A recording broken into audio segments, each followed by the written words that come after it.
how not to give feedback to an employee who has self-identified themselves as a target of workplace bullying. All right, if you are a target of workplace bullying, I want you to listen to this video and let me know which of this information works for you and how you can use it going forward. Now, if you're a leader and you want to give that target some feedback, know that you are walking through a few landmines and you're going to want to consider how you give that feedback. My name is Tammy Dunnett, Leadership Communication Skills Coach, the host of Wounded Wings. It is a place where targets of workplace bullying recover, and your communication guide to better workplaces. Now, before we get too far, be sure to hit that subscribe button and follow this channel. Share it with a few of your friends because this content is going to help you. In today's video, we're talking about feedback, specifically trip over my words, specifically for individuals who have identified themselves as targets of workplace bullying, and you still need to lead them. They do still want to be successful. So how do you do that in a way that partners with them and doesn't make them feel more vulnerable and more suspicious? Well, I'm going to share with you a couple ways not to give feedback. First of all, vague feedback does not work. Dancing around the issue does not work. What it does create is more anxiety and more concern that we don't know how to be successful because we don't have specifics, we don't have good, clear direction. So here's an example. Let's say you've got an employee and you're kind of like worried about how they are communicating with others on the team, and instead of being direct with them and saying, hey, I've noticed or I've observed these behaviors, and provide them with some rationale as to why that may be something to work on, you say, I'm wondering if you've considered, how you might best represent yourself among all the team players. And that's so vague and peripheral to the actual issue that they're going to walk away and think, what, do people not like me? Am I doing something wrong? And it's just going to create more tension. So please don't dance around the issue. Don't stay on the peripheral of a subject. Don't try to be so let me gloss it over and maybe hopefully you'll pick up the hint and you'll change your behaviors. It's not going to work, okay? Instead, you want to be very specific and sometimes direct. I say sometimes direct because it will depend on your individual and how they want to receive feedback. The second, I'm going to say no-go zone when you give feedback is to make it one direction. Now, I'm going to say this is probably true for everybody, but when you think of giving feedback, communication itself is inherently multi-directional. It involves a lot of things, not just you and me. It's all the stuff that's in between us.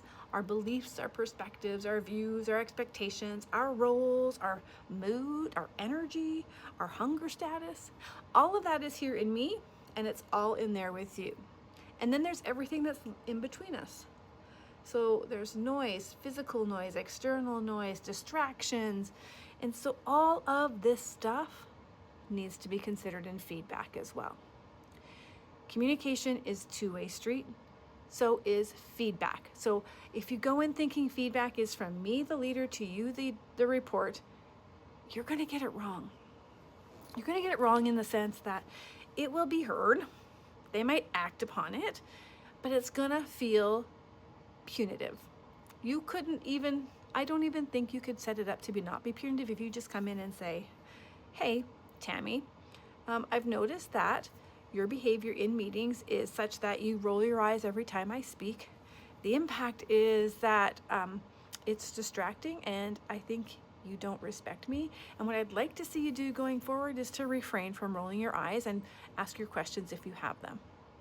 That's one directional feedback using the BID model: behavior, impact, do. Now, it's not that it's a bad model. What it's lacking, especially when you're dealing with someone who feels like they're being a focus of another person's harassment, is the collaboration. Instead, I would offer you this suggested approach or revision to the BID. You can still keep the BID embedded in this, but it needs to be a conversation first and foremost. It's like, hey, Tammy, can we talk about our meeting the other day? Is 2 or 4 o'clock good for you? what is that doing? It's setting the container for the arena, I call it. Now Tammy gets to go, oh, we're talking about the meeting and we're talking about it at 4 works good for me. Give them some power, some choice. Now it's a partnership. We're dancing together.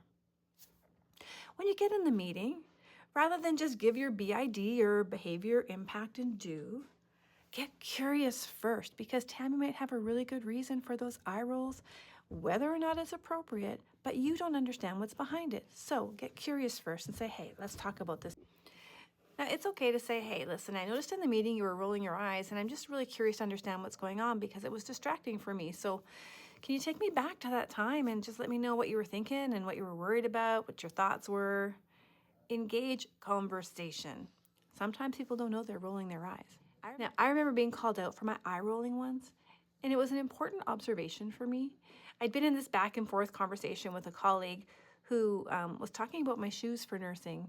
They weren't appropriate in his view, and yet they were okay by the standards that were given to us. So we're kind of going back and forth about, should you wear these? Not, we were going back and forth, not about should you. We were going back and forth about him saying, those are not appropriate, and me saying, but it was on the list. Back and forth, nobody was being heard. And at one point, I just rolled my eyes to say, okay, fine, like, let's just move forward. I'm going to do what you need me to do. This is like, it's getting redundant. And he called me on it, and he said, don't roll your eyes at me. Don't disrespect me. And I'm like, oh, no, it actually wasn't meant to be disrespectful. I was just saying in my head going, okay, I'm good. We're done. I don't need to fight this battle. Let's move forward. I'll do what you need me to do.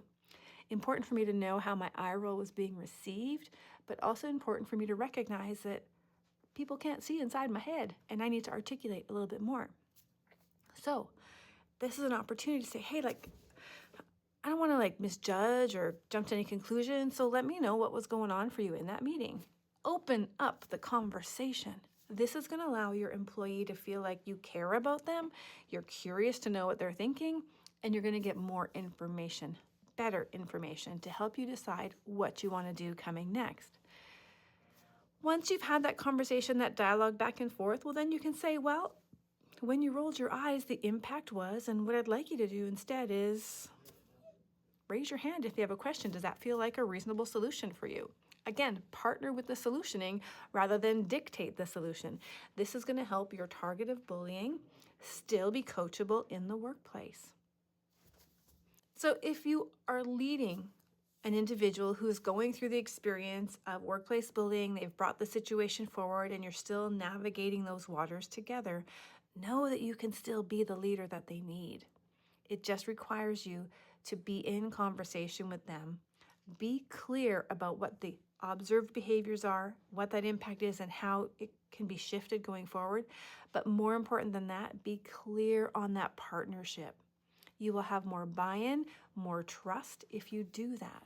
If you just come in and you're vague and hinting, or you're too direct, one-directional, it will just create more chaos, fear, tension, anxiety, and they will likely distance themselves from you. Now, if you're a target of workplace bullying, let me know in the comments as well if this would feel like a more supportive approach. If they came to you, they got curious, understood you first, before they shared what they think might be an area for improvement. I'd love to hear from you.